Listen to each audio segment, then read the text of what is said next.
Christianity Bible and Alcohol Episode 6, Bible Words for Wine, Part 2, Isaiah 65:8. Thus saith the Lord, as the new wine is found in the cluster, and one saith, Destroy it not, for a blessing is in it, so will I do for my servants' sakes, that I may not destroy them all. Welcome to the time of relief, the time of revelation, the time of liberation, the time of empowerment, and the time of favor. Today we will continue the topic, Bible Words for Wine. We started in the last episode in this series.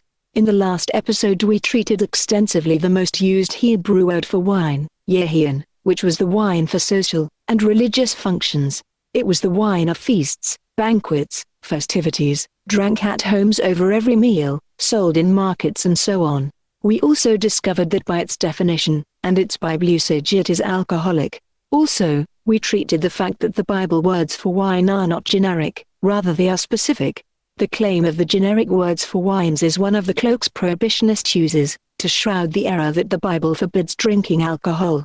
The second most popular Hebrew word for wine in the Bible is tirosh. Tirosh is a grape juice or non-alcoholic wine. Strong's Annotated Bible Dictionary defines tirosh as freshly squeezed out grape juice, by implication rarely fermented new or sweet wine.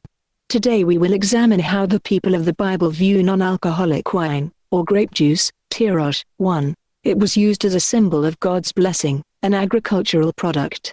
Tirosh appeared only 38 times in the scriptures. In 30 of those times it was called new wine, and 8 times sweet wine. Both terms indicate its non-alcoholic nature. In all its appearance, it was mostly referred to as an agricultural product or fruit of the ground, alongside corn and oil, as one of the 3 major agricultural products. With corn, it appeared 24 times, and with oil 38 times. Tirosh, corn, and oil appeared together 36 times. For the sake of time and space, I will only cite a few examples. Hosea 2:8.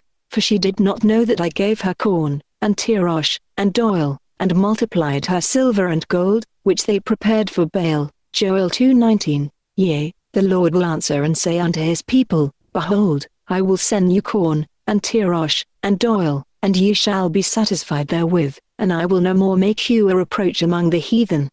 It was identified as a farm produce, a fruit of the ground like corn and oil, in Deuteronomy 7:13, also Deuteronomy chapter 11, verse 14, chapter 18, verse 4, and chapter 28, verse 51, 2, used for first fruit and tithe of vine. While alcoholic Yehian was the wine of choice for temple libation or drink offering, non-alcoholic tirosh was the choice for temple tithes and first fruits payments. Numbers 18:12. All the best of the oil, and all the best of the tirosh, and of the wheat, the first fruits of them which they shall offer unto the Lord, them have I given thee. If you cross-reference first fruit and tithe with wine it will always turn up, tirosh not Yehian. Some other references are Nehemiah 10:37-39, Deuteronomy 14:23, 2 Chronicles 31:5, Nehemiah 13:12, Numbers 18:10, just to mention a few. Both wines, tirosh, and Yehian were considered as the fruit of grapevine, as part of tithe that may be eaten. They were regarded as foods not drinks. Deuteronomy 14 chapter 26 says they were to eat tirosh as part of tithe that is eaten, but if the logistics make it impossible to be transported to the temple, they should convert it to money, and use the money to buy Yehian, or strong drink when they get to the temple. Deuteronomy 14:23. This proves the availability of Yehian as a commodity product. It is a question of logic.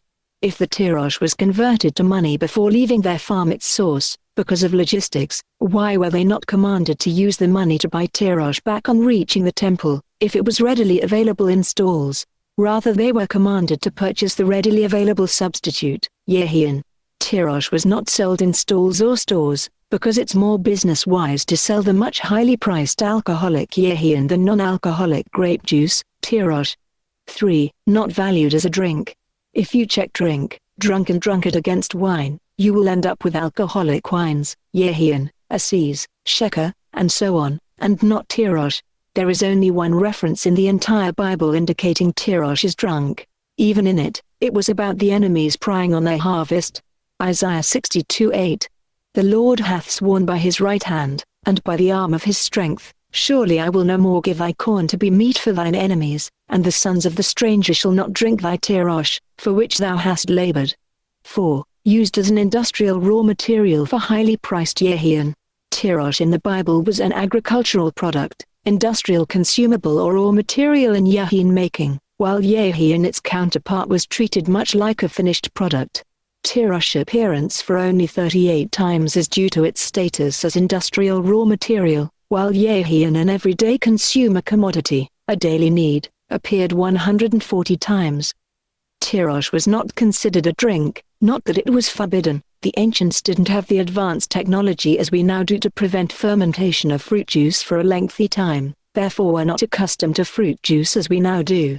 Fruit extracts naturally turn alcoholic within 3 days. The bulk of tirosh production goes to the winery and the vineyard that produces it. Each vineyard in Israel has its wine press used for tirosh extraction, and the winery where it was fermented into an alcoholic drink. Yahian, Isaiah 5, 1-2, Matthew 12:1, Proverbs 3:10. The claims that the Bible words, tirosh and yahian could either mean alcoholic or non-alcoholic wine is unfounded, misleading, a gross error. 5. Used as a symbol of God's judgment. Like yahian, it was mentioned when God proclaims judgment on his people for their sins, be the strength of the wealth and pride, Hosea 2:9. Therefore will I return, and take away my corn in the time thereof, and my tirosh in the season thereof, and will recover my wool and my flax given to cover her nakedness. Message by Reverend Silas Olufemi. Or, if you are blessed by this message, please click on the subscribe button, and like my Facebook page, Time of Relief. Telephone and WhatsApp number, 2348099863872, Lagos, Nigeria, Voice TTS.